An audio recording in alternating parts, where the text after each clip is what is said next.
नमस्कार दोस्तों, कैसे हो आप लोग। स्वागत है आपका एजू हब पर। मैं चंदन कुमार आज आपके लिए लाया हूँ एनटीपीसी का बरमास बैच। यह एक पॉलिटी सेशन है जिसमें हम थर्ड क्लास लेने जा रहे हैं। इससे पहले आप दोनों क्लासेस देख लें, उसके बाद इस क्लासेस पर आएँ। तो चलते हैं हम आगे। देखिए, हम पढ़ने से पहले हम क्या करेंगे कि जो कल पढ़े थे उसको थोड़ा बहुत रिविज़न कर लेते हैं। तो हमने कल क्या पढ़ा था, एक मिनट। हाँ, हमने कल क्या पढ़ा था कि कॉन्स्टिट्यूएंट असेंबली कब से बनना स्टार्ट हुआ था, पहली डिमांड कब हुआ था और कब तक बन के तैयार हो गया, ठीक है ना। उस पर बहुत सारे क्वेश्चन भी किए थे और क्वेश्चन करते करते उसके डिटेल एक्सप्लेनेशन भी देखे थे। और एक्सप्लेनेशन में क्या हुआ था कि बहुत सारे और क्वेश्चन किए थे। तो एक क्वेश्चन करके हमको बहुत सारे क्वेश्चन करने को मौका मिल जा रहा है, जिससे हमें बहुत सारा फ़ायदा हो रहा है। तो आते हैं, कल जो पढ़े थे उसको थोड़ा बहुत हम रिविज़न कर लेते हैं। तो अब देखो क्या हुआ था कि स्टार्ट हुआ था 1934 से। 1934 में क्या हुआ था कि एम.एन. रॉय जो 1925 में सीपीआई को, कम्युनिस्ट पार्टी ऑफ इंडिया का गठन किए थे। एम.एन. रॉय ने क्या करा कि सबसे पहले इंडिया में कॉन्स्टिट्यूएंट असेंबली का डिमांड रखा कि इंडिया के पास कॉन्स्टिट्यूएंट असेंबली होना चाहिए जिसमें क्या हो कि हम अपना नया कॉन्स्टिट्यूशन बना सके, ठीक है। उसके बाद हम आते हैं 1935 में कांग्रेस ने डिमांड रखा। कांग्रेस ने बोला कि हाँ, इंडिया के पास सीए होना चाहिए। आफ्टर डेट 1936 में देखें तो कांग्रेस का एक सेशन हुआ जिसको अधिवेशन लखनऊ सेशन। इसमें कांग्रेस ने प्रस्ताव रखा कि इंडिया के पास होना चाहिए कॉन्स्टिट्यूएंट असेंबली। अब उस समय क्या हुआ कि अगर आगे बढ़े 1937-1938 के बाद तो वर्ल्ड वॉर सेकेंड स्टार्ट हो गया था, जिसमें क्या हुआ था कि ब्रिटिश जो गवर्नमेंट थी, ब्रिटिश इंडिया थी और ब्रिटिश गवर्नमेंट का जो कॉलोनी था और ओवरऑल ब्रिटिश का पावर जो है ना कमज़ोर पड़ गया था। तो ब्रिटिश चाहता था कि इंडिया उसमें कोऑपरेशन करे। तो ब्रिटिश ने क्या एक ऑफर लाया जिसको क्या हम बोलते हैं, अगस्त ऑफर। कब लाया था भाई, देखो भाई 1940 में लाया था, ठीक है ना। इस अगस्त ऑफर में क्या बोला था कि ठीक है, हम कॉन्स्टिट्यूएंट असेंबली को मतलब एक्सेप्ट कर लिया था कि इंडिया कॉन्स्टिट्यूएंट असेंबली को बनाएगा, ठीक है ना। तो एक क्वेश्चन पूछा जाता है कि सबसे पहले ब्रिटिश कब एक्सेप्ट किया था, ठीक है। उसके बाद इस प्रस्ताव को इम्प्लीमेंट करने के लिए 1942 में एक मिशन आया था जिसको बोलते हैं हम क्रिप्स मिशन। ये मिशन में क्या हुआ था कि इसने बोला था कि वर्ल्ड वॉर सेकेंड जैसे ही खत्म होगा तो इंडिया के पास एक इंडिपेंडेंट होगा अपने कॉन्स्टिट्यूएंट असेंबली को बनाने के लिए, ठीक है। बट क्या हुआ था कि इस मिशन के प्रस्ताव को मुस्लिम लीग ने मना कर डाला। अब मुस्लिम लीग ने क्यों मना करा, उनका डिमांड था कि नहीं, जो सीए होगा, कॉन्स्टिट्यूएंट असेंबली होगा, वो एक नहीं दो होना चाहिए, राइट। एक इंडिया के लिए और एक पाकिस्तान के लिए। और सेकंड उसने क्या करा था कि पाकिस्तान का डिमांड किया था कि इंडिया का डिवीजन होना चाहिए और पाकिस्तान एक नया स्टेट बनना चाहिए, ठीक है। तो क्या हुआ, फेल हो गया। उसके बाद 1946 में कैबिनेट मिशन प्लान आया, ठीक है। कैबिनेट मिशन प्लान आया, ये हद तक है ना, दोनों इंडियन नेशनल कांग्रेस और मुस्लिम लीग को मनवा लिया कि हाँ चलो कॉन्स्टिट्यूएंट असेंबली जो होना चाहिए वो बनना चाहिए, ठीक है ना। तो जिससे क्या हुआ कि 1946 में इसका गठन हुआ कॉन्स्टिट्यूएंट असेंबली का। तो हम लोग कल यहीं तक पढ़े थे। 1934 से लेकर 1946 तक क्या क्या कहानी चला उसके बारे में पढ़ लिए थे। तो हम आते हैं अब आगे का कहानी देखते हैं और उसके हिसाब से हम पढ़ते हैं और क्वेश्चन करते हैं, ठीक है। तो देखिए 15 क्वेश्चन हम कल कर लिए थे, आज क्या है 16वां क्वेश्चन है। क्वेश्चन पूछ रहा है कि कौन सा स्टेटमेंट, कौन सा कथन सही है, कौन सा करेक्ट है, राइट। तो इसमें अब स्टेटमेंट देखने से पहले स्टेटमेंट पढ़ लो एक बार, उसके बाद हम देखेंगे कि जो भारत का जो संविधान सभा का जो चुनाव हुआ था, जो कॉन्स्टिट्यूएंट असेंबली से संविधान जो सभा था, ठीक है ना, उसमें जो बंदे आए थे वो कैसे आए थे। पहला स्टेटमेंट क्या है कि वो प्रोविंशियल असेंबलीज जो था ना, प्रांतीय विधानसभाओं के द्वारा लाया गया था, पहला स्टेटमेंट ये है। दूसरा का स्टेटमेंट ये है कि जो संविधान सभा था उसमें नेहरू, जिन्ना और सरदार वल्लभ पटेल तीनों सदस्य थे। तीसरा स्टेटमेंट ये है कि जो भारत का संविधान का पहला सत्र जनवरी 1947 में आयोजित किया गया था और लास्ट क्या है कि भारत का संविधान 26 जनवरी 1950 को एडॉप्ट किया गया था। ठीक है, तो हम इसको करने से पहले हम थोड़ा कंसेप्ट अपना क्लियर कर लेते हैं। देखिए अब क्या है, कॉन्स्टिट्यूएंट असेंबली बन गया, ठीक है, विधानसभा संविधान सभा बन गया। और जब संविधान सभा बन गया तो अगर आप हम देखें तो इसमें कितने सीट्स, जब संविधान सभा बना उसमें 389 सीट्स था। ठीक है, उसमें से 296 सीट्स और 93 सीट्स ये प्रिंसली स्टेट्स को दिया गया था और ये ब्रिटिश प्रोविंस थे।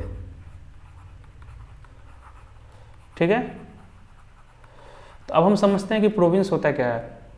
सपोज कर लो उस समय इंडिया बहुत बड़ा था, पाकिस्तान भी था उसमें और बांग्लादेश भी था। तो ब्रिटिश जैसे अभी स्टेट है ना, कितने स्टेट है अभी 28 स्टेट है। तो उस समय इंडिया को छोटे छोटे भागों में बांटा गया था एडमिनिस्ट्रेशन को सही करने के लिए, सही तरीके से रन करने के लिए उस, और जो ब्रिटिश ने बांटा था और उसको प्रोविंस बोला था।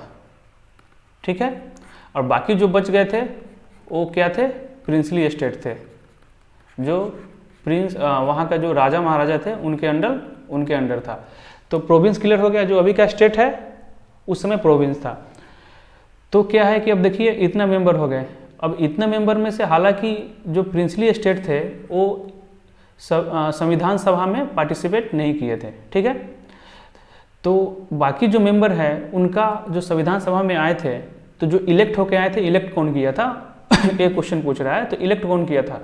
तो जो प्रोविंशियल असेंबलीज थे, जो प्रोविंस बहुत सारा पढ़ लिए ना, जो अभी के स्टेट हैं उसमें प्रोविंस थे, उनका जो असेंबली था उस असेंबली के थ्रू ये इलेक्ट किए गए थे। जैसे सपोज करो कि अभी 28 स्टेट है, तो दिल्ली से कुछ इलेक्ट करके, दिल्ली के जो असेंबली है उससे इलेक्ट करके हम पार्लियामेंट में भेज दिए, मध्य प्रदेश से इलेक्ट करके पार्लियामेंट में भेज दिए, उत्तर प्रदेश से इलेक्ट करके पार्लियामेंट में भेज दिए।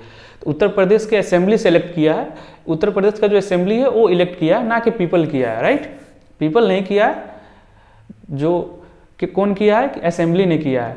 ठीक है, तो सपोज कर लो कि ये प्रोविंस है, प्रोविंस 1, प्रोविंस 2 थी, तो इसके अंदर जो असेंबली है, जैसे अभी विधानसभा विधान परिषद होता है उसमें विधानसभा है, उसके थ्रू इलेक्ट होके इसमें आया है, संविधान सभा में आया है। ठीक है, कॉन्स्टिट्यूएंट असेंबली में आया है। राइट, यहाँ तक क्लियर हो गया।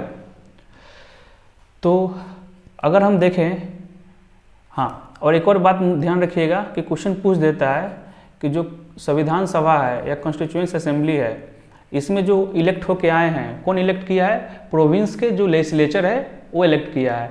तो क्वेश्चन पूछता है कि जो यहाँ 389 जो सीट्स है, इसमें जो भी बंदे आए हैं इलेक्ट होके, वो डायरेक्ट इलेक्शन से आए हैं कि इनडायरेक्ट इलेक्शन से आए हैं। डायरेक्ट मतलब पीपल के द्वारा चूज किया हुआ, इनडायरेक्ट मतलब हम जिसको चूज किए हैं वो चूज कर रहा है। जैसे सपोज करो कि हम क्या है, प्रेसिडेंट को तो हम चूज नहीं करते हैं ना, प्रेसिडेंट को कौन चूज करता है हम जिसको चूज किए हैं, एमपीज को चूज किए हैं तो एमपीज करता है प्रेसिडेंट को चूज। राइट, तो वैसे ही तो उसको क्या बोलते हैं, इनडायरेक्ट इलेक्शन, जो जनता के द्वारा चूज नहीं किया गया हो। तो क्वेश्चन पूछा जाता है कि जो संविधान सभा है उसमें जो मेंबर थे उन कैसे आए थे चूज होके, डायरेक्ट इलेक्शन से आए थे या इनडायरेक्ट से। तो हमेशा ध्यान रखिएगा वो इनडायरेक्ट से आए थे, ये हमेशा क्वेश्चन पूछा जाता है। और कौन चूज किया था उन्हें, जो प्रोविंस के जो असेंबलीज थे उनके मेंबर ने इनको चूज करके भेजा था संविधान सभा में। तो यहाँ तक क्लियर हो गया। ओके, तो हम आते हैं अपने पहले वाले क्वेश्चन पर। तो क्वेश्चन कौन सा कथन सही बोल रहा है। ठीक है, तो स्टेटमेंट पहला क्या है, जो भारत का संविधान सभा था उसका चुनाव 1946 में जो संविधान सभा के जो मेंबर थे जो इलेक्ट हुए थे वो प्रोविंस के जो असेंबलीज थे उनके द्वारा हुए थे। ठीक है ना, मतलब क्या है कि भारत के जो संविधान सभा का चुनाव 1946 में प्रांतीय विधानसभाओं के द्वारा किया गया था। तभी हम क्या पढ़ रहे हैं, तो स्टेटमेंट क्या है, सही है। तो इसका स्टेटमेंट क्या होगा, आंसर ए होगा।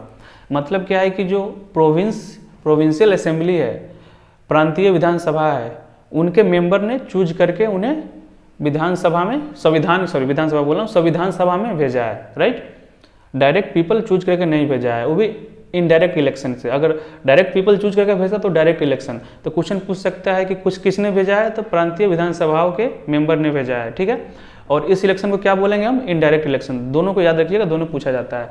अब 3 ऑप्शन बच गया, जो तीनों ऑप्शन क्या है, गलत है। तब इसमें देखते हैं गलत क्या है। बोल रहा है कि जो संविधान सभा है, ठीक है, उसमें कौन से मेंबर, ये सारे मेंबर थे। तो हमेशा ध्यान रखिएगा संविधान सभा में जिन्ना जी नहीं थे और गांधी जी नहीं थे, महात्मा गांधी नहीं थे और जिन्ना नहीं थे, बस दोनों को ध्यान रखिएगा, दोनों पूछा जाता है। थर्ड, सी स्टेटमेंट गलत क्यों है? अब देखो क्या बोल रहा है कि संविधान का जो पहला सत्र है वो जनवरी 1947 में, फर्स्ट सेशन जो है जनवरी 1947 में किया गया है। तो अगर आप देखोगे प्रीवियस क्लास में, तो हमने कल पढ़ा था कि ये 1947 में नहीं, ये किया गया था 9 दिसंबर 1946 में, राइट। तो सी स्टेटमेंट गलत हो गया। अब आते हैं डी स्टेटमेंट पे। बोल रहा है कि भारत का संविधान जो है, इंडिया का जो कॉन्स्टिट्यूशन है, वो एडॉप्ट, देखिए एडॉप्ट और इन्फोर्स दोनों में बहुत फर्क होता है, हमेशा ध्यान रखिएगा। एडॉप्ट 26 जनवरी 1950 को किया गया था, राइट। तो अगर हम देखेंगे तो 26 जनवरी 1950 को है ना इन्फोर्स किया गया था, लागू किया गया था। अपनाया कब गया था? तो अपनाया गया था 26 नवंबर 1949 को, राइट। तो एडॉप्ट कब किया गया था? 26 नवंबर 1949 को।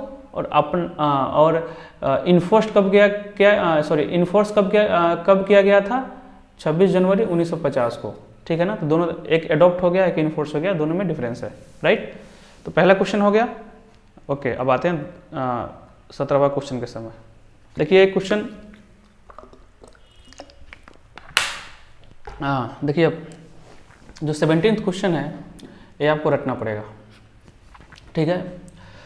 बोला गया है कि जो नेशनल सॉन्ग है, सब डेट पूछा हुआ है, ये आपको रटना पड़ेगा। नेशनल सॉन्ग है वो कब लाया गया, एग्जैक्ट डेट। नेशनल एम्बलम है, नेशनल कैलेंडर है, ठीक है ना, नेशनल फ्लैग है, ठीक है ना, ये सब कब लाया गया। मैच ऑफ द फॉलोइंग है, ठीक है। तो अगर इसका हम आंसर देखें तो आंसर तो होगा इसका ए, लेकिन हम आगे इसका एक्सप्लेनेशन देख लेते हैं। देखो क्या है बच्चों, ध्यान से देखो। देखो भाइयों, इसको रट लो, कोई ऑप्शन नहीं है आपके पास। नेशनल फ्लैग जो है, हमारा जो तिरंगा झंडा है, वो कब लाया गया था? 22 जुलाई 1947 को, राइट। अब देखो ये दोनों तो आसान से याद हो जाएगा। सॉन्ग और एंथम कब लाया गया था? 24 जनवरी 1950 को, राइट। नेशनल एम्बलम कब लाया गया था? 26 जनवरी 1950। और नेशनल कैलेंडर क्या लाया गया, कब लाया गया था? 22 मार्च 1957। अब हम एम्बलम थोड़ा देख लेते हैं ये कैसा है, क्या है। देखिए ये जो सत्यमेव जयते वो देख रहे हैं ना, ये हमारा एम्बलम है। अब क्या है ना कि देखने में तो 3 शेर दिख रहा है, 3 लाइन दिख रहा है, लेकिन एक पीछे भी छिपा हुआ है इस साइड। तो क्या है ना कि 4 लाइन है इसमें, ठीक है ना, जो अलग अलग डायरेक्शन में देख रहे हैं, नॉर्थ, ईस्ट, साउथ, वेस्ट। तो पूछ सकता है कि कितने लाइन, 3 है या 4 है। और सेकंड क्वेश्चन इसमें ये पूछ सकता है कि कहाँ से लिया गया है, ठीक है। तो अब वाराणसी की जगह, वाराणसी जो है उत्तर प्रदेश में, उसके पास एक जगह है जिसका नाम है सारनाथ, वहाँ से वहाँ का जो लाइन कैपिटल है वहाँ से उठाया गया है, ठीक है ना।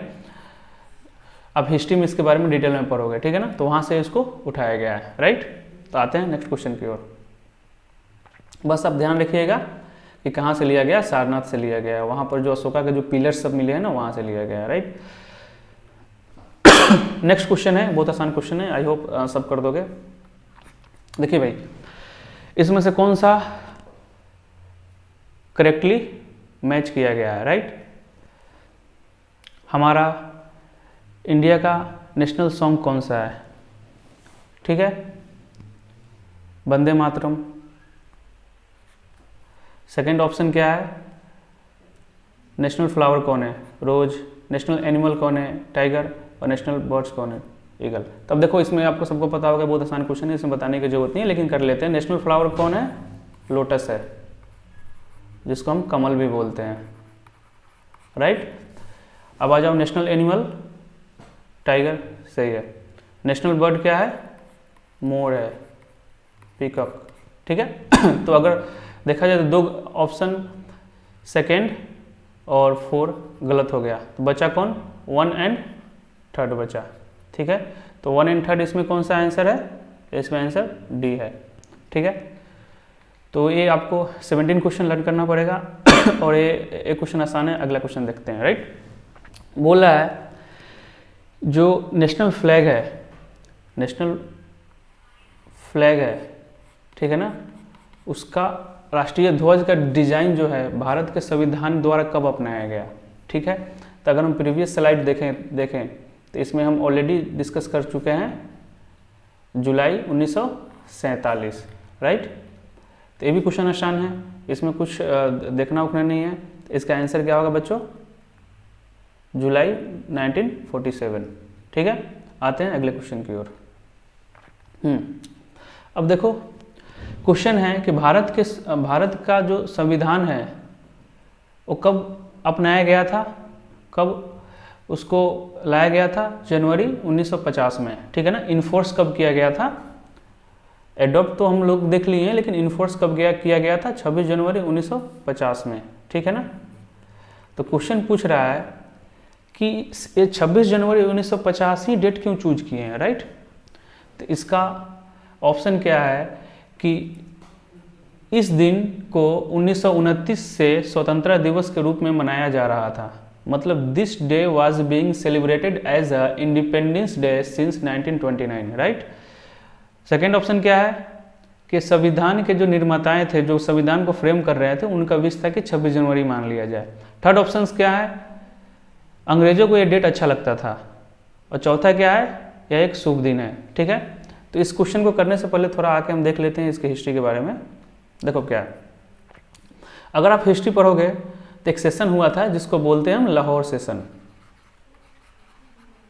ठीक है। कब हुआ था, 1929 में। अब हम कल के वीडियो में पढ़े होंगे कि जो कांग्रेस का सेशन होता था, इंडियन नेशनल कांग्रेस का सेशन होता था, हर साल के लास्ट में दिसंबर में होता था, ठीक है ना। तो लाहौर सेशन कब हुआ था, दिसंबर के लास्ट में हुआ था, ठीक है ना। कब, 1929 में, ठीक है। इस सेशन में क्या हुआ था कि एक रिजोल्यूशन पारित किया गया, उसमें क्या बोला कि 26 जनवरी को, ठीक है ना, हम अपना इंडिपेंडेंस डे मनाएंगे। क्या मनाएंगे, पूर्ण स्वराज मनाएंगे, ठीक है। तो हम 26 जनवरी 1930 को क्या सेलिब्रेट करने लगे, पूर्ण स्वराज, ठीक है। तो एक क्वेश्चन इसमें देखिए, इसमें क्या होगा आंसर, this day was being celebrated as independence day since 1929, right. तो ये आंसर आपका सही होगा, ठीक है।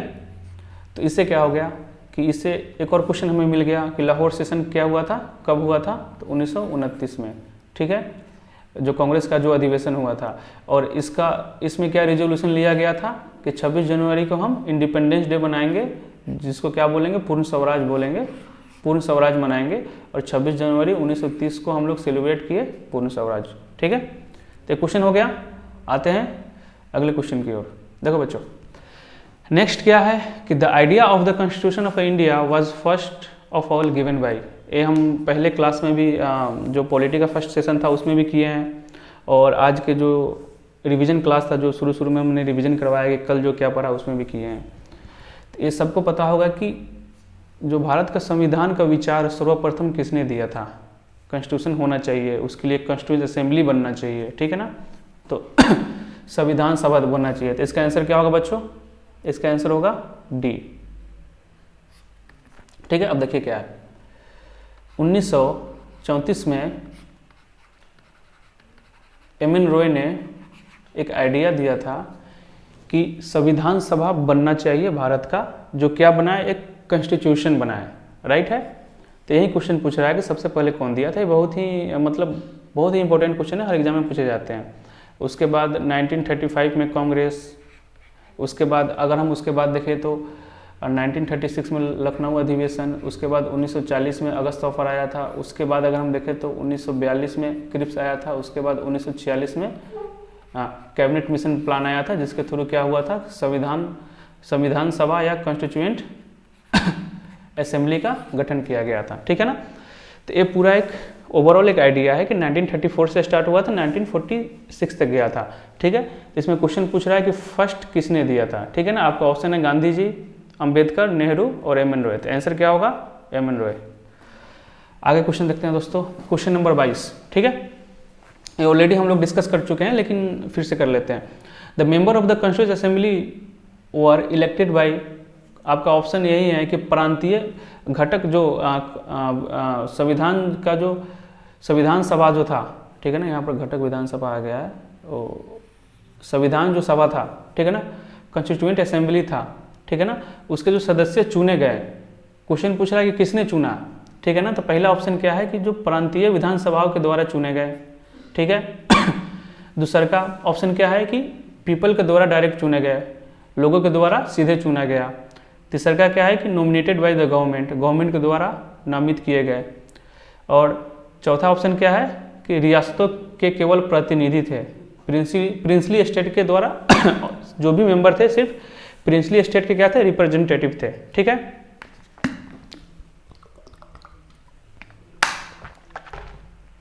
तो अगर हमने देखा था ऑलरेडी, तो हमने बोला था कि ये कॉन्स्टिट्यूएंट असेंबली है, संविधान सभा है, ठीक है ना। इसमें कितने मेंबर थे, 389, ठीक है ना। इसको दो भागों में बांटो तो 296 जो प्रोविंस थे, ब्रिटिश के प्रोविंस थे जो आज के समय में स्टेट बोला जाता है, और 93 प्रिंसली स्टेट के लिए छोड़ा गया था। तो प्रिंसली स्टेट इसमें पार्टिसिपेट नहीं किए थे, ठीक है ना, ऐसा पार्टिसिपेट किए थे। तो जो प्रोविंस था, जैसे स्टेट होते हैं ना, वैसे ही छोटे छोटे प्रोविंस थे। अब स्टेट के ऊपर सबसे ऊपर क्या होता है कि सेंटर होता है, तो इसके ऊपर क्या था, एक जो छोटे छोटे प्रोविंस थे, इसके ऊपर क्या था, जो एक गद्दी में बैठे हुए थे दिल्ली में, जो ब्रिटिश बैठे हुए थे, उनको बोलते हैं सेंट्रल लेजिस्लेटिव असेंबली, ठीक है ना, जो आज के पार्लियामेंट हो गए, ठीक है। तो इनका काम क्या था कि इन्होंने क्या करा था कि पीपल को चूज करके संविधान सभा में भेजा था, कॉन्स्टिट्यूएंट असेंबली में भेजा था, ठीक है ना। डायरेक्ट पीपल के द्वारा नहीं हुआ था, इन लोगों के द्वारा हुआ था। तो इसका ऑप्शन क्या हो जाएगा, ए हो जाएगा, ठीक है ना, प्रांतीय विधानसभा द्वारा चुने गए, ठीक है। अब देखो क्या है, पीपल नहीं चुना, अगर पीपल लोगों के द्वारा डायरेक्ट चुना गया होता तो इसको क्या बोलते हैं, डायरेक्टली इलेक्टेड, ठीक है ना। लेकिन इसको किसने चूज किया, प्रांतीय विधानसभाओं के द्वारा चूज किया गया, तो इसको क्या बोलेंगे हम, इनडायरेक्ट इलेक्शन के द्वारा चूज किया गया, राइट, इनडायरेक्ट इलेक्शन के द्वारा।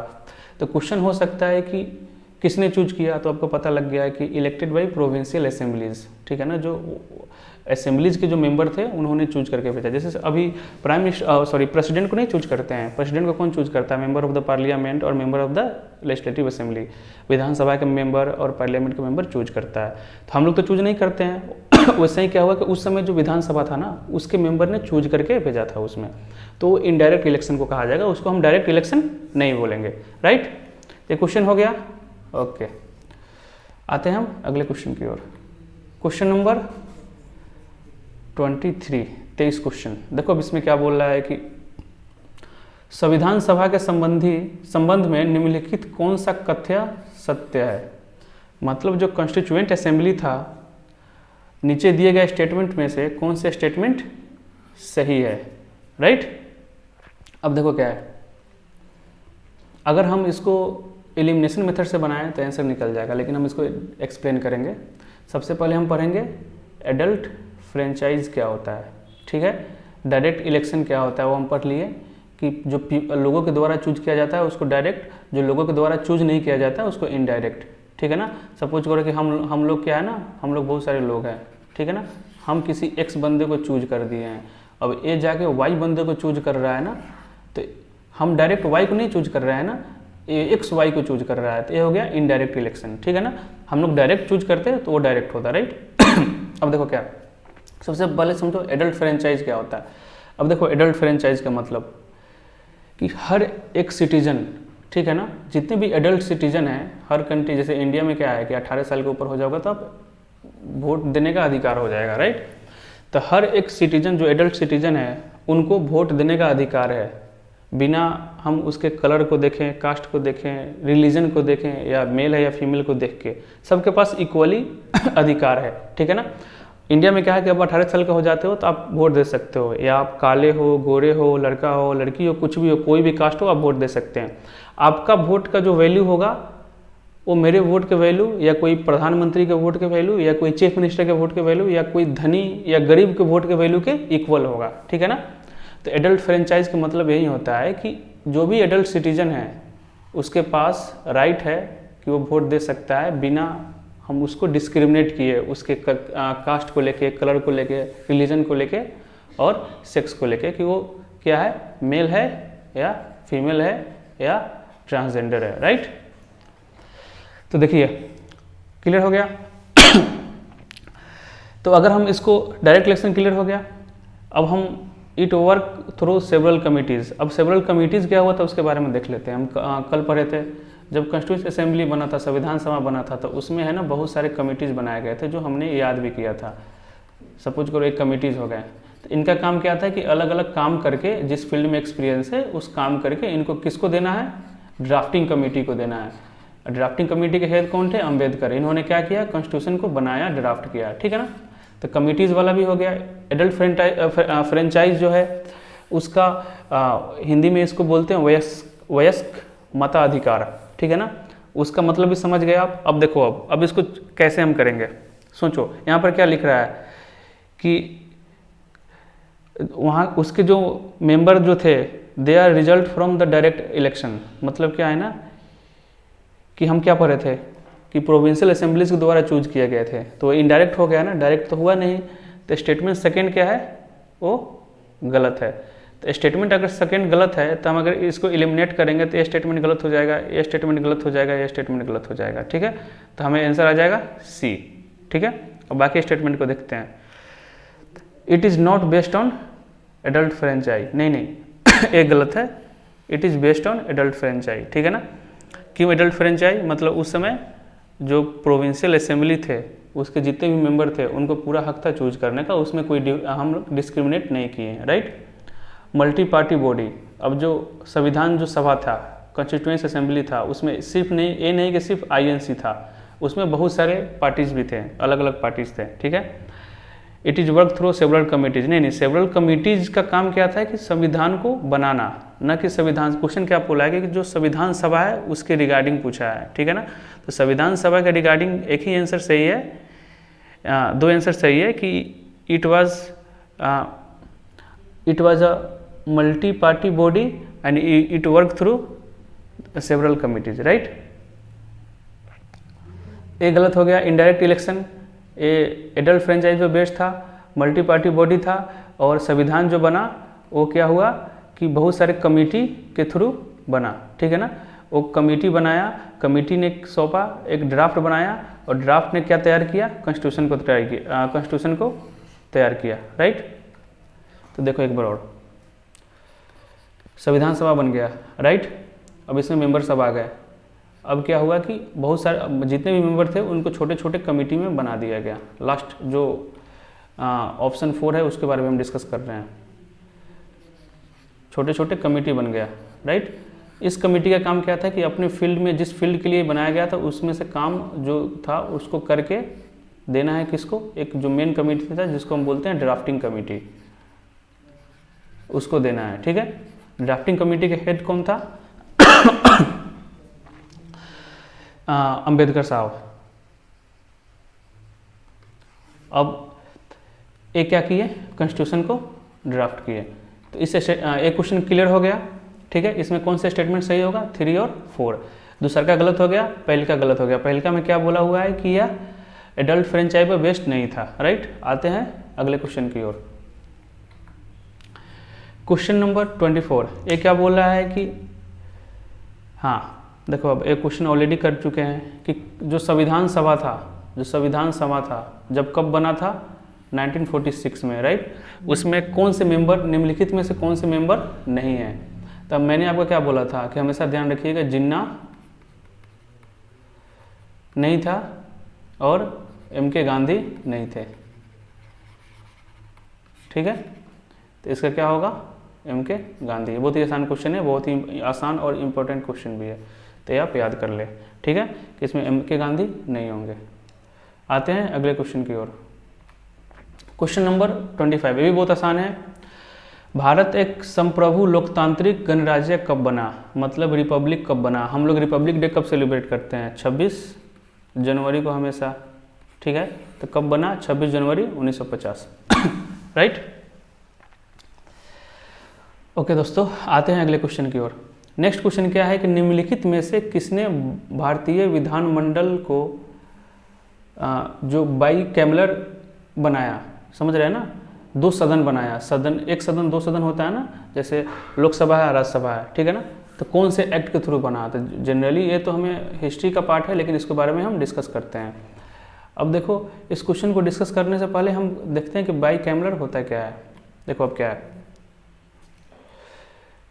अब देखो ऑप्शन दे रखा है कि Indian council act 1909, government of India act 1919, government of India act 1935, India independence act 1947, ठीक है। तो अगर हम इस क्वेश्चन को करेंगे उससे पहले हम थोड़ा डिटेल देख लेते हैं।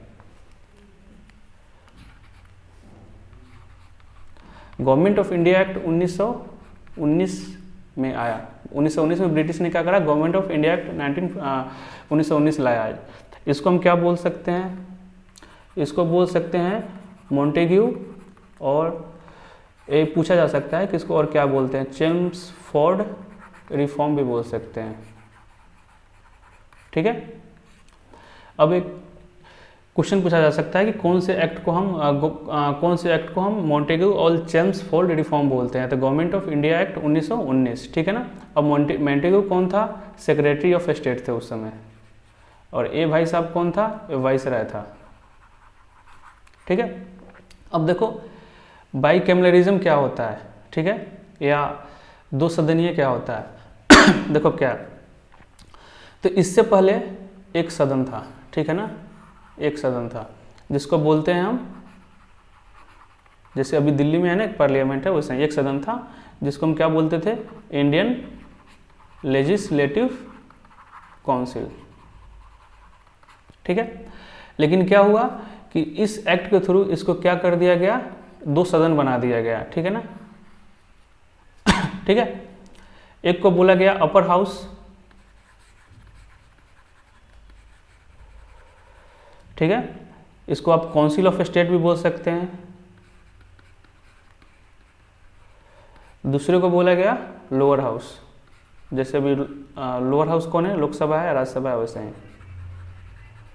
इसको हम क्या बोलते हैं, उसमें बोले इसको लेजिस्लेटिव असेंबली बोला गया। हाँ ध्यान रखिएगा, इस सेंटर की बात हो रही है, ठीक है। यहाँ तक क्लियर हो गया।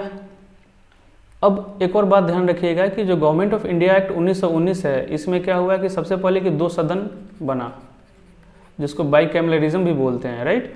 उसके बाद क्या है कि एक और इम्पोर्टेंट है जो क्वेश्चन में हमेशा पूछा जाता है कि इस एक्ट के थ्रू हम डायरेक्ट इलेक्शन इंट्रोड्यूस किए, डायरेक्ट इलेक्शन, ठीक है ना। तो पूछा जा सकता है कि इंडिया में सबसे पहले डायरेक्ट इलेक्शन कब हुआ था, तो क्या होगा, गवर्नमेंट ऑफ इंडिया एक्ट 1919 में, ठीक है।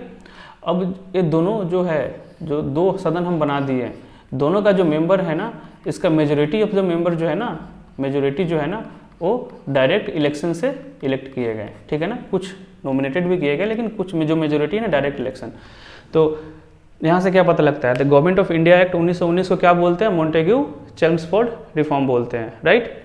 इसका एक इम्पोर्टेंट कंसेप्ट क्या है कि इसने क्या करा कि 2 सदन का गठन करा सबसे पहली बार। उस समय क्या है कि जो इंडियन लेजिस्लेटिव काउंसिल था उसको 2 भागों में बांट दिया, ठीक है ना।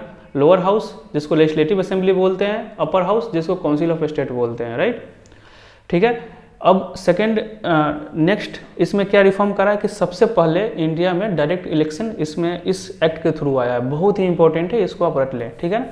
तो डायरेक्ट इलेक्शन जो अपर हाउस थे और लोअर हाउस थे, इसके मेजोरिटी ऑफ द मेंबर जो है ना डायरेक्ट इलेक्शन के थ्रू आए थे। तो यहाँ तक क्लियर हो गया। तो आते हैं क्वेश्चन पर। तो बोल रहा है कि 2 सदन या बाई कैमलर, ठीक है। तो कौन से एक्ट के थ्रू आएगा, गवर्नमेंट ऑफ इंडिया एक्ट, ठीक है। इसका आंसर क्या हो जाएगा, बी। ओके दोस्तों, आते हैं अगले क्वेश्चन की ओर। क्वेश्चन नंबर 27, ठीक है। अब क्वेश्चन नंबर 27 बोल रहा है कि first attempt at introducing representative and popular element in the administration. मतलब क्या है कि एडमिनिस्ट्रेशन में सबसे पहले कौन से एक्ट के थ्रू जो इंडियन एडमिनिस्ट्रेशन था, जो उसमें ब्रिटिश जो एडमिनिस्ट्रेशन था, उसमें रिप्रेजेंटेटिव इंडियन रिप्रेजेंटेटिव को इंट्रोड्यूस किया गया, ठीक है।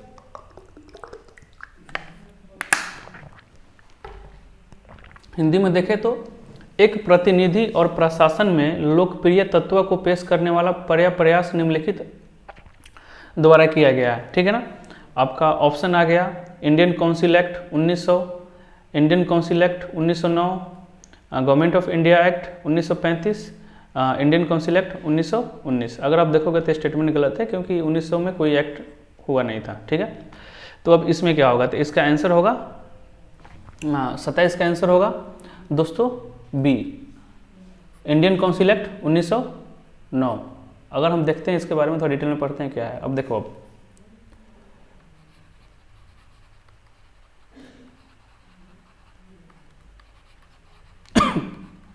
1909। अब जैसे 1919 को क्या बोले थे हम मोंटेग्यू चेम्सफोर्ड रिफॉर्म बोले थे, इसको हम क्या बोलते हैं, मिरलो मोंटी रिफॉर्म।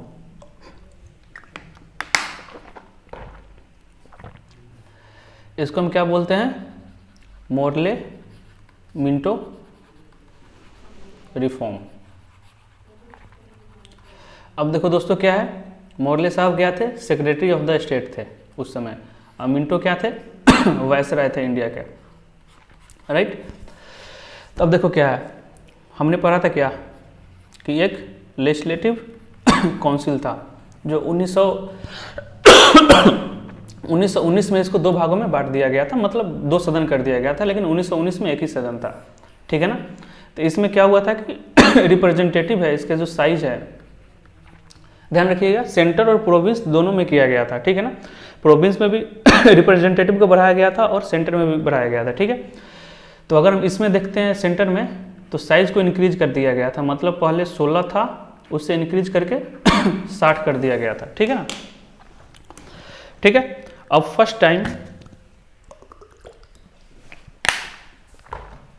जैसे अभी देखो, अभी क्या है, अभी पार्लियामेंट है। तो पार्लियामेंट में क्या होता है कि पार्लियामेंट में एक अलग ही जो एग्जीक्यूटिव बॉडी होते हैं जिसको कैबिनेट ऑफ मिनिस्टर बोलते हैं, ठीक है ना। इसमें बहुत सारे मंत्रिमंडल आ जाते हैं। उस समय एक सेंट्रल लेजिस्लेटिव काउंसिल था उस समय का पार्लियामेंट जो दिल्ली में बैठता था, ठीक है ना। तो इसके अंदर भी एक कैबिनेट ऑफ मिनिस्टर होगा जिसको बोलते हैं एग्जीक्यूटिव काउंसिल, ठीक है।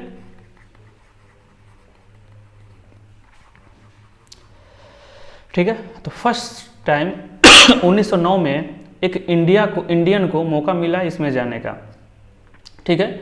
एक इंडियन को मौका मिला जाने का, ठीक है ना। उस इंडियन का नाम याद रखिएगा, बहुत ही इंपॉर्टेंट है, सत्येंद्र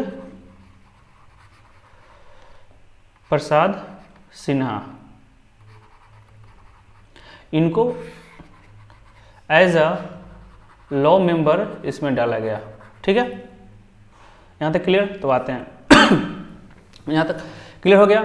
इंडियन काउंसिल एक्ट 1919, इसको क्या 1909, इसको क्या बोलते हैं, मॉडली एंड मिंटो रिफॉर्म, ठीक है ना। मॉडली कौन थे, सेक्रेटरी ऑफ स्टेट थे, मिंटो के कौन था, वाइसराय ऑफ इंडिया था, ठीक है। अब इसमें क्या हुआ कि जो लेजिस्लेटिव काउंसिल है, प्रोविंस और सेंटर दोनों का साइज को इंक्रीज कर दिया गया, रिप्रेजेंटेटिव को बढ़ा दिया गया, उसमें इंडियन को आने का मौका दिया। जो सेंट्रल लेजिस्लेटिव असेंबली था उसमें 16 से करके 60 सीट कर दिया गया, राइट। और जो सेंट्रल असेंबली जो थे, सेंट्रल लेजिस्लेटिव काउंसिल थे, उसका जो एग्जीक्यूटिव काउंसिल था जिसमें उसमें क्या हुआ कि एक इंडियन को मौका मिला जिनका नाम था सत्येंद्र प्रसाद सिन्हा, जिसको एज ए लॉ मेंबर उनको उसमें ऐड किया गया। यहाँ तक क्लियर? आते हैं हम अगले क्वेश्चन की ओर। अब देखो, government of India act 1935 vested residuary power in the, Bharat का अधिनियम 1935 ने अवशिष्ट शक्ति का निहित किया, ठीक है ना मतलब कुछ बोल रहा है कि जो गवर्नमेंट ऑफ इंडिया एक्ट 1935 आया उसमें जो रेसिडुअरी पावर है जिसको अवशिष्ट शक्ति बोलते हैं वो किसको दिया, ठीक है ना। आपका ऑप्शन ए क्या है, ब्रिटिश पार्लियामेंट को, ऑप्शन बी है संघीय विधानमंडल जिसको बोलते हैं फेडरल लेजिस्लेचर, ऑप्शन सी है राज्य विधायिक स्टेट लेजिस्लेचर, और ऑप्शन डी है गवर्नर जनरल, ठीक है। तो इसको पढ़ने से पहले हम जानते हैं कि रेसिडुअरी पावर होता क्या है, अवशिष्ट शक्ति होता क्या है, तब हम इस क्वेश्चन को करेंगे, राइट। तो आइए देखिए पहले क्या है, इससे पहले आप समझिए फेडरेशन क्या है, ठीक है ना।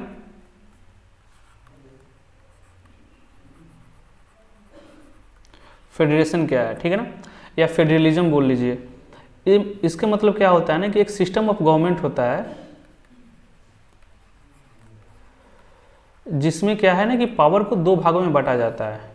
ठीक है, जो पावर है इसको दो भागों में बांटा जाता है, एक स्टेट को दिया जाता है और एक सेंटर को दिया जाता है, राइट। तो फेडरेशन मतलब क्या होता है कि एक तरह का गवर्नमेंट होता है जिसमें पावर को डिवाइड किया जाता है, एक स्टेट को पावर दिया जाता है, कुछ सेंटर अपने पास पावर रखता है, ठीक है ना, उसको हम फेडरेशन बोलते हैं। ठीक है, तो जो 1935 का एक्ट था उसमें ब्रिटिश ने बोला था कि हम ऑल इंडिया फेडरेशन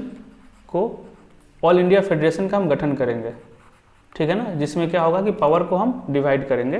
ठीक है, और ऑल इंडिया फेडरेशन में कौन आ जाएगा, ब्रिटिश का प्रोविंस आ जाएगा और प्रिंसली स्टेट आ जाएगा। लेकिन ये लागू नहीं हुआ था, ठीक है, लेकिन तभी भी हम पढ़ लेते हैं। ठीक है, मतलब क्या है कि फेडरेशन समझ रहे हैं कि पावर का डिवीजन होता है सेंटर और स्टेट में। तो उस समय ऑल इंडिया फेडरेशन बोला गया था, उसमें बोला गया था कि एक हम फेडरल लिस्ट बनाएंगे। ठीक है, इसमें कितने लिस्ट होंगे, 39 आइटम होंगे। इस पर पूरा हक होगा सेंटर को लॉ बनाने का। उसके बाद सेकंड है हम प्रोविंशियल लिस्ट बनाएंगे। ठीक है, इसमें 54 आइटम डालेंगे। इसमें प्रोविंस के जो हेड थे उस समय, जो लेजिस्लेचर था, उनका हक होगा इस पर लॉ बनाने का। एक आ गया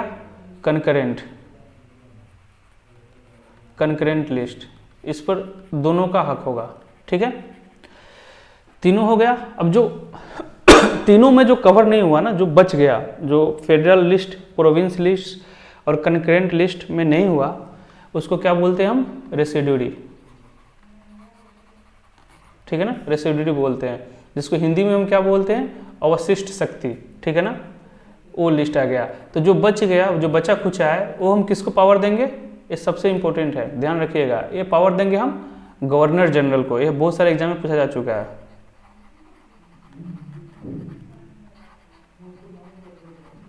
ठीक, यहाँ तक क्लियर हो गया। अब देखो, अगर आप मॉडर्न में देखोगे तो ये हो गया है। अगर आप लिस्ट देखोगे, अभी आप देखोगे जो अपना कॉन्स्टिट्यूशन है, ये हो गया है कन्वर्ट होके यूनियन लिस्ट में, जो आगे हम पढ़ेंगे। ठीक है, एक कन्वर्ट होके हो गया है स्टेट लिस्ट में, और इस कंकरेंट का कंकरेंट बना है, जो ऑलरेडी हम आगे आज चल के इसको पढ़ेंगे। तो जो यूनियन लिस्ट है उसमें कितने हैं, 100 सब्जेक्ट है। इसमें कितने हैं, 97। इसमें क्या है, स्टेट लिस्ट में क्या है, 61 है। और जो कंकरेंट लिस्ट है उसमें क्या है, 52 है। तो ये तो बात की बात है, हम आगे चल के पढ़ेंगे। मतलब क्या है कि देखो, फेडरेशन मतलब क्या होता है कि जो पावर को डिवाइड करना है, किस में, स्टेट में और सेंटर में डिवाइड करना। तो 1935 का जो एक्ट आया था उसमें ब्रिटिश ने क्या बोला था कि हम ऑल इंडिया फेडरेशन का गठन करेंगे, जिसमें क्या हुआ था कि उस फेडरेशन में प्रोविंस भी आएगा और प्रिंसली स्टेट भी आएगा। उसमें हम क्या करेंगे, पावर को हम डिवाइड करेंगे। ठीक है, लेकिन ये इम्प्लीमेंट नहीं हुआ था, प्रिंसली स्टेट इसको मना कर दिए थे। तो एक्ट के थ्रू क्या बताया था कि हम फेडरल लिस्ट बनाएंगे, जिसमें 59 आइटम होंगे, 59 होंगे। प्रोविंस लिस्ट होगा जिसमें 54 होगा, और कंकरेंट लिस्ट होगा। ठीक है ना, फेडरल लिस्ट को किसके पास पावर है लॉ बनाने का, सेंटर के पास। प्रोविंस लिस्ट में किसके पास पावर है, प्रोविंस के पास, और कंकरेंट लिस्ट में दोनों के पास। ठीक है, अब जो इस लिस्ट में आया नहीं ना, जो बच गया, बचा खुचा जो है, उसको रेसिड्यूरी लिस्ट बोलते हैं। वो किसके पास पावर होगा जो बच जाएगा, गवर्नर जनरल के पास। तो ये बहुत ही इंपॉर्टेंट है, ध्यान रखिएगा। तो क्वेश्चन सॉल्व हो गया। क्वेश्चन क्या बोल रहा है कि भारत सरकार अधिनियम 1935 ने अवशिष्ट शक्ति किसको दिया। ठीक है ना, रेसिड्यूरी पावर किसको दिया। तो ऑप्शन इसका हो जाएगा डी, गवर्नर जनरल। ठीक है, ओके, आते हैं दोस्तों अगले क्वेश्चन पर। Which of the following not one of the feature of government of India act 1935, right. निम्नलिखित में से कौन सा भारत सरकार अधिनियम 1935 के विशेषताओं में से एक नहीं है। तो क्वेश्चन ध्यान से देखो, नॉट पूछ रहा है, एक नहीं है। ठीक है ना, प्रांतीय ऑटोनॉमी मतलब प्रोविंशियल ऑटोनॉमी। ठीक है, उसके बाद पूछ रहा है डायरची। ठीक है ना, द्वंद्व मतलब डबल रूल, उसको आगे हम पढ़ेंगे। बाई कैमलर जिसको बोलते हैं, दो सदन, ऑलरेडी हम पढ़ चुके हैं, ऑल इंडिया फेडरेशन पढ़ चुके हैं। तो इस क्वेश्चन के पहले हम आगे थोड़ा कंसेप्ट कर लेते हैं। फेडरेशन हम समझ लिए, दो सदन समझ लिए, अब हम समझते हैं कि डायरची होता क्या है, ठीक है ना। उसके बाद प्रोविंशियल ऑटोनॉमी होता क्या है, राइट। देखो अब क्या है डायरची, इसको हम बोलते हैं डबल रूल, ठीक है। एक कब लाया गया था, 1919 के एक्ट में, राइट। अब क्या था, देखो अब जो 1919 का जो एक्ट था उसमें डबल रूल डायरची लाया गया था, वो प्रोविंशियल सब्जेक्ट में लाया गया था, ध्यान रखिएगा, प्रोविंशियल सब्जेक्ट में लाया गया था, ना कि सेंट्रल सब्जेक्ट में। सेंटर में नहीं लाया गया था, प्रोविंशियल में। मतलब आज के समय में प्रोविंस किसको बोलते हैं, हम स्टेट को बोलते हैं, राइट। तो उसको हम किस में लाए थे, हम प्रोविंशियल सब्जेक्ट में लाया गया था, राइट।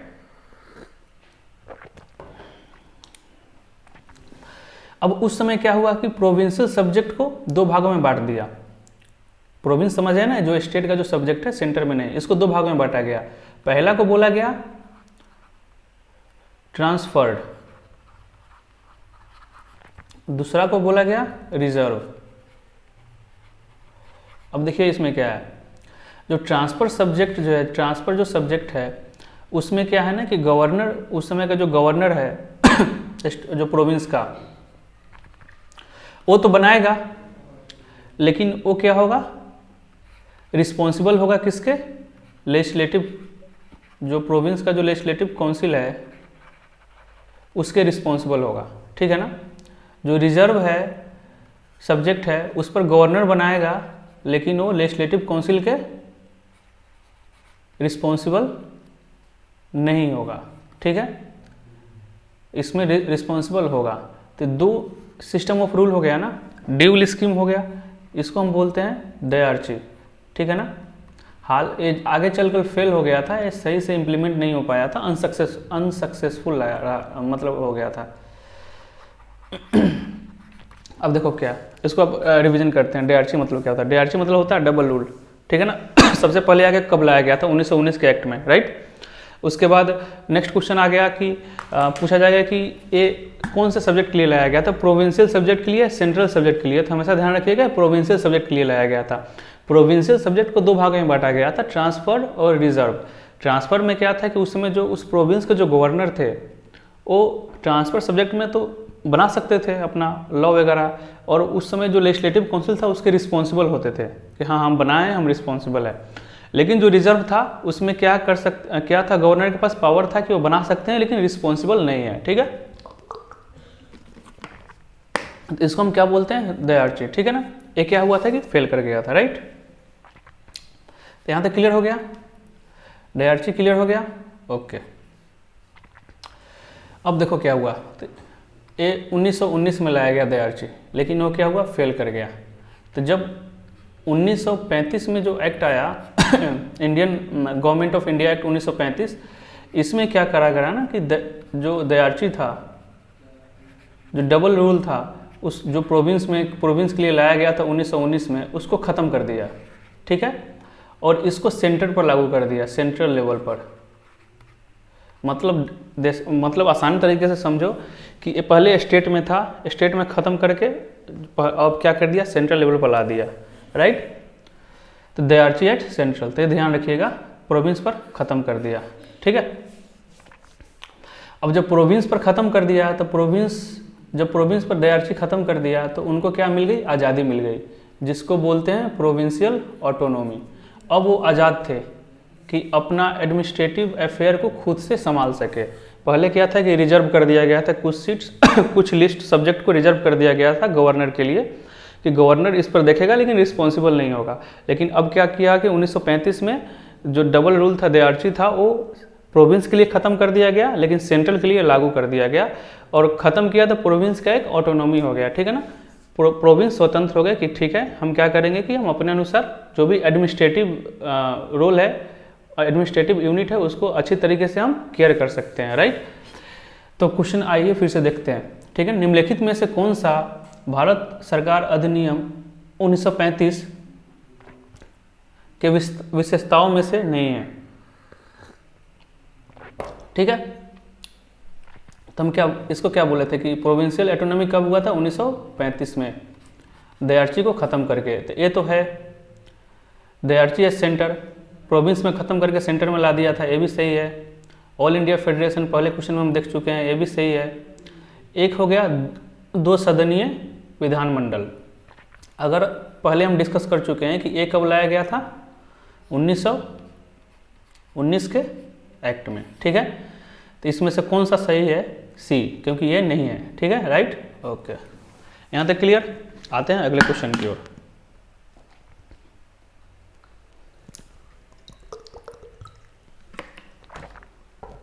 अगला क्वेश्चन क्या है? निम्नलिखित में से कौन सा भारत के लिए एक फेडरल स्ट्रक्चर या संघीय संरचना प्रदान करने का उद्देश्य था? ठीक है ना, मतलब बोलना ये चाह रहा है कि जो 4 ऑप्शन हैं, Indian council act 1919, Montagu Chelmsford reform act जिसको हम क्या बोलते हैं, गवर्नमेंट ऑफ इंडिया एक्ट 1919 भी बोलते हैं, चार्टर एक्ट 1931 भी बोलते हैं, और गवर्नमेंट ऑफ इंडिया एक्ट 1935 बोलते हैं, राइट। इसमें से कौन सा ऑप्शन है जो एक फेडरल स्ट्रक्चर को, एक फेडरेशन के बारे में बताया था? तो ऑलरेडी हम डिस्कस कर चुके हैं इसके बारे में प्रीवियस में, तो इसका आंसर क्या हो जाएगा दोस्तों? डी हो जाएगा। ठीक है ना, चलिए थोड़ा वो देख लेते हैं। इसमें क्या हुआ था कि 1935 में ऑल इंडिया फेडरेशन ब्रिटिश ने बोला था कि हम बनाएंगे। इसमें क्या बोला था कि इसमें प्रोविंस भी आ जाएंगे और प्रिंसली स्टेट भी आ जाएंगे, तो प्रिंसली स्टेट मना कर दिया था। ठीक है, ओके। अब फेडरेशन को क्या बोला था कि 3 भागों में बांटा था। एक फेडरल लिस्ट प्रोविंशियल सब्जेक्ट को अब सबसे पहले समझो फेडरेशन क्या होता है, डिवीजन ऑफ पावर, मतलब पावर को डिवाइड करना सेंटर और स्टेट में। ठीक है ना, इसमें क्या हुआ था कि 3 लिस्ट बनाया था जिसको बोलते हैं federal list, second provincial list, और थर्ड क्या बोलते हैं, कंकरेंट लिस्ट, राइट। और जो बच खुच गया उसको बोलते हैं रेसिड्यूरी लिस्ट। ठीक है ना, रेसिड्यूरी पावर जो किसके अंदर था, गवर्नर जनरल के अंदर था, राइट। अब इस पर किसका सेंटर का रोल है, इस पर कितना प्रोविंस का रोल है, और कंकरेंट पर दोनों का रोल है। लेकिन दोनों में जब मतभेद होगा, कि सपोज करो कंकरेंट में कोई एक सब्जेक्ट आ गया, उस पर लॉ बन रहा है, तो सेंटर भी बना दिया और प्रोविंस, फेडरल भी बना दिया और प्रोविंस भी बना दिया। तो तब दोनों जब कॉन्फ्लिक्ट होगा तो हमेशा सेंटर की जीत होगी, राइट। तो इसका आंसर क्या होगा, भारत अधिनियम 1935। तो आज के लिए इतना ही, 30 क्वेश्चन हो गए, अच्छे से रिवीजन कर लिए हम लोग।